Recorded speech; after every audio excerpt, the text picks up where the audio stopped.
Posh car हादसा। बीते कुछ दिनों से खबर लगातार सुर्खियों में है। खबर ना पता हो तो बता देते हैं। कथित रूप से एक नाबालिग लड़के ने लग्जरी गाड़ी पॉश से बाइक को टक्कर मार दी। बाइक पर 2 इंजीनियर सवार थे। इस टक्कर में दोनों की मौत हो गई। आरोप है कि लड़के ने शराब पी रखी थी। वो नाबालिग है, उसकी उम्र 17 साल 8 महीने है। इसलिए केस जुवेनाइल कोर्ट में गया। कोर्ट ने सज़ा भी सुनाई, ऐसी सज़ा जो सुनकर किसी भी आरोपी की रूह कांप जाए। आप भी सुनिए। 300 शब्दों का निबंध और 15 दिनों तक ट्रैफिक पुलिस के साथ काम।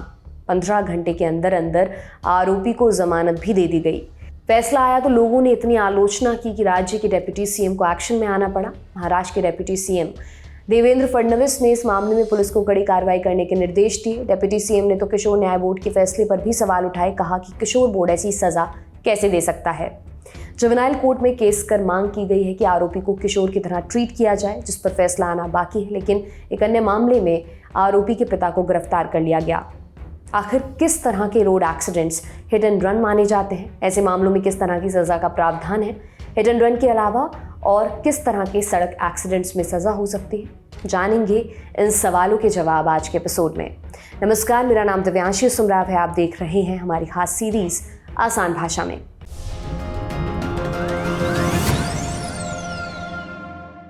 सबसे पहले कुछ आंकड़े जानते हैं। रोड ट्रांसपोर्ट और हाईवेज मिनिस्ट्री हर साल सड़क हादसों के आंकड़े जारी करती है।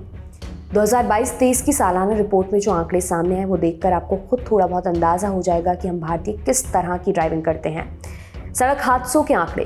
रिपोर्ट में बताया गया कि सड़क हादसों में होने वाली मौतों के मामले में भारत का दुनिया में 11वां स्थान है। 2022 में सड़क हादसों में कुल 1,68,000 लोगों की जान गई। उसकी संख्या 2021 में 1,54,000 के आसपास थी। इनमें से 1/4 से ज़्यादा मौतें हिट एंड रन जैसे मामलों की थी। सबसे ज़्यादा मौत ओवर स्पीडिंग के चलते हुई। 2021 में ओवर स्पीडिंग से डेथ के 1,07,000 के मामले थे, जबकि 2022 में ये आंकड़ा बढ़कर 1,20,000 पर पहुंच गया। इसी तरह ड्रग्स या शराब पीकर गाड़ी चलाने के मामले भी बढ़े हैं। 2021 में से 3,000 से ज़्यादा मामले आए थे, जो 2022 में 4,000 के पार हो गए। गलत लेन में ड्राइविंग या लेन नियमों को तोड़ने से डेथ के टोटल मामले 2022 में बढ़कर 9,000 के पार हो गए, जो 2021 में 8,000 के आसपास थे। ड्राइविंग करते वक्त फ़ोन चलाने की वजह से 2021 में करीबन 3,000 मौतें हुई। वहीं 2022 में ट्रैफिक सिग्नल तोड़ने की वजह से करीब 1,500 लोगों की जान गई, जिसकी संख्या 2021 में करीब 700 थी। इन आंकड़ों से भारत में सड़क हादसे और उनमें होने वाली मौतों की स्थिति का आपको अंदाज़ा हो ही गया होगा। इन्हें रोकने के लिए ही बनाया गया है कानून, मोटर व्हीकल एक्ट 1988। ये कानून ड्राइवर और कंडक्टरों के लाइसेंस, गाड़ियों के रजिस्ट्रेशन, उनके परमिट को कंट्रोल करने के प्रावधान, ट्रैफिक नियमों, इंश्योरेंस, देनदारियों और पेनल्टी को लेकर दिशा निर्देश तय करता है। साथ में सज़ा का भी प्रावधान किया गया है। इसमें 2019 में संशोधन कर इस कानून को और सख्त किया गया। बहरहाल हम जानते हैं भारत में शराब पीकर गाड़ी चलाने को लेकर कानून क्या कहता है। सड़क दुर्घटना में होने वाली मौतों पर कई बार संसद में सवाल भी पूछे गए हैं। सड़क और परिवहन मंत्री नितिन गडकरी ने ये कहा भी कि ये सबसे अधिक मानव व्यवहार की समस्या है। लोग सड़क नियमों का पालन नहीं करते, उन्हें कानूनों का पालन करना होगा। छोटी छोटी बातों का ध्यान रखना होगा, जैसे गाड़ियों की स्पीड लिमिट हो, ड्राइविंग करते समय फ़ोन पर बात ना करें। इन छोटी छोटी चीज़ों का ख्याल रखकर सड़क दुर्घटनाओं को कम किया जा सकता है। सड़क दुर्घटना का एक मुख्य कारण है ड्रिंक एंड ड्राइव। भारत में लीगल ड्रिंकिंग एज 18 से 25 साल के बीच है। गुजरात, बिहार, नागालैंड और मणिपुर जैसे राज्यों ने अपने यहाँ शराब पूरी तरह से बैन कर रखी है। हरियाणा, गोवा, महाराष्ट्र जैसे कुछ राज्यों में शराब पीने की लीगल मिनिमम एज है 25 साल। इस मामले में कानून क्या कहता है? अगर कोई व्यक्ति शराब पीने के बाद गाड़ी चलाते हुए पकड़ा जाता है तो उसे मोटर व्हीकल एक्ट 1988 के तहत सजा दी जाती है। एक तय लिमिट के अंदर शराब पीकर गाड़ी चलाने पर कोई सजा नहीं है। मोटर व्हीकल एक्ट में इस तय लिमिट को ब्लड अल्कोहल कंटेंट यानी BAC से डिफाइन किया गया है। इंडिया में BAC 0.03% तय किया गया है, यानी प्रति 100 मिलीलीटर खून में अधिकतम 30 मिलीग्राम शराब को ग्रीन सिग्नल मिल सकता है। हमारी एक सलाह होगी, सबसे पहली बात, शराब सेहत के लिए हानिकारक है। अगर पी भी रहे हैं तो शराब पीकर गाड़ी तो कतई ना चलाएं। अब अगर एक नाबालिग यानी 18 साल की उम्र से कम का व्यक्ति शराब पीकर गाड़ी चलाता है तो ये बैक टू बैक 2 कानूनों का उल्लंघन हुआ। कैसे? शराब पीने की न्यूनतम उम्र 18 साल है, उससे कम उम्र में शराब पीना इलीगल है। दूसरा, 18 साल की उम्र से पहले कार चलाना कानूनन अपराध है। पुणे पॉर्श वाले मामले में तो 3 नियमों की धज्जियां उड़ी हैं। कैसे? कथित रूप से नाबालिग ने न सिर्फ शराब पीकर गाड़ी चलाई और टक्कर मारकर मौके से फरार भी हो गया। इसलिए इस केस में हिट एंड रन का भी केस बनता है।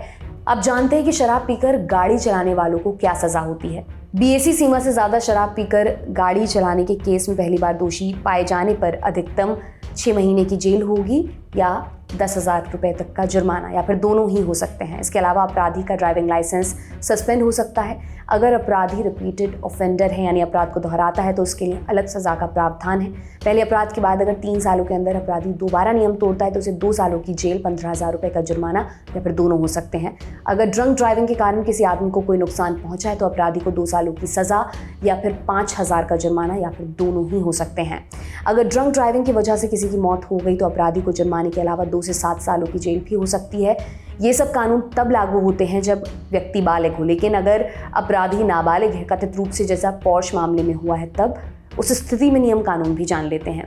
मोटर व्हीकल एक्ट का सेक्शन 199A कहता है कि नाबालिग द्वारा ड्रंक ड्राइविंग के केस में अपराधी के गार्डियन या फिर गाड़ी के मालिक को दोषी माना जाएगा और उसे ही सजा भुगतनी होगी। गार्डियन को 25,000 के जुर्माने के साथ 3 साल तक की जेल हो सकती है। जिस गाड़ी से अपराध हुआ उसका रजिस्ट्रेशन 12 महीनों के लिए कैंसिल किया जा सकता है। अगर माइनर अपराधी के पास कोई लाइसेंस है तो उसे सस्पेंड कर दिया जाएगा। वो तब तक लर्नर या ड्राइविंग लाइसेंस के लिए अप्लाई नहीं कर सकता जब तक वो 25 साल का ना हो जाए।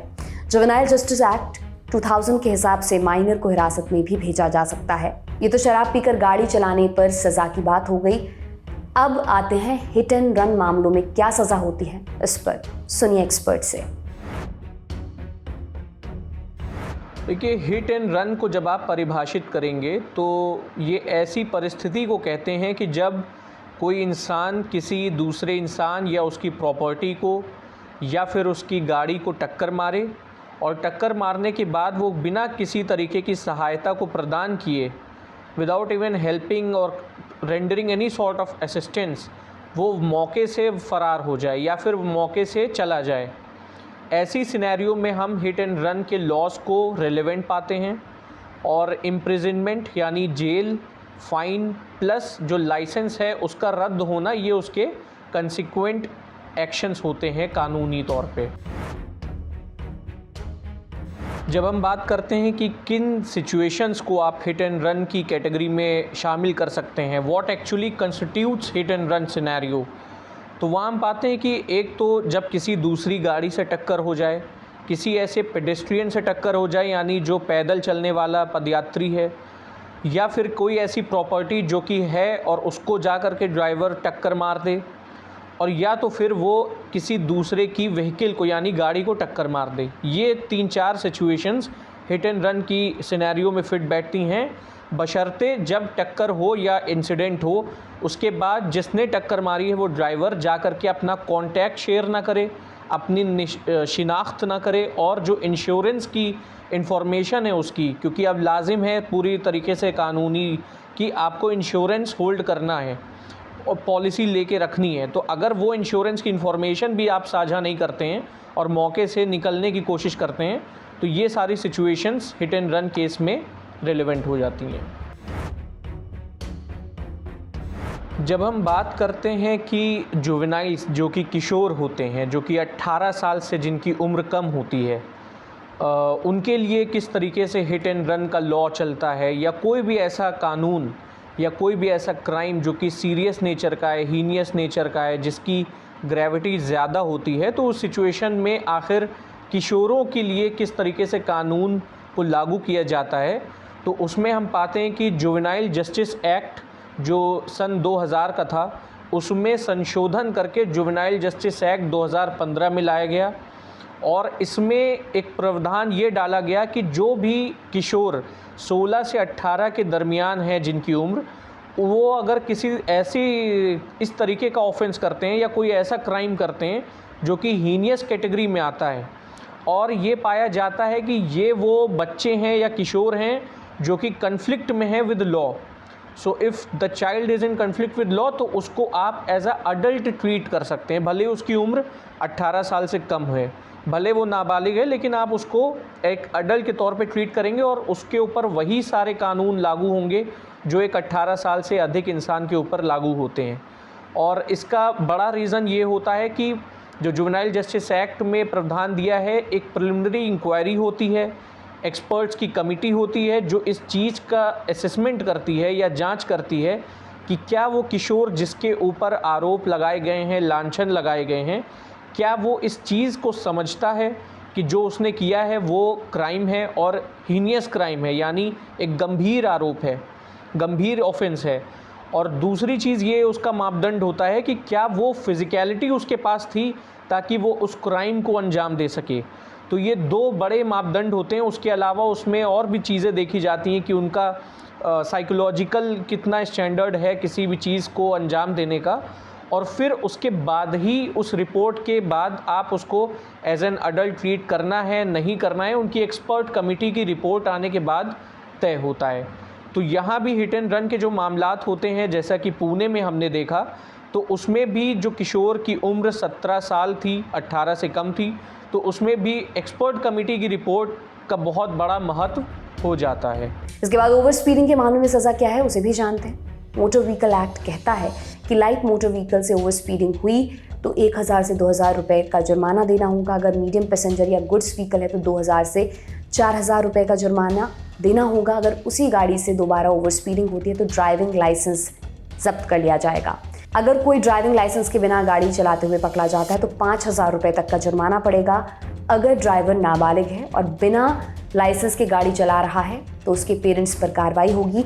ऐसी स्थिति में पेरेंट्स पर 25,000 रुपये का जुर्माना लग सकता है और गाड़ी का रजिस्ट्रेशन सर्टिफिकेट भी कैंसिल कर दिया जाएगा। इसी तरह हमारे देश में कई लोग ट्रैफिक सिग्नल को बहुत हल्के में लेते हैं, जिससे आए दिन हादसे होते रहते हैं।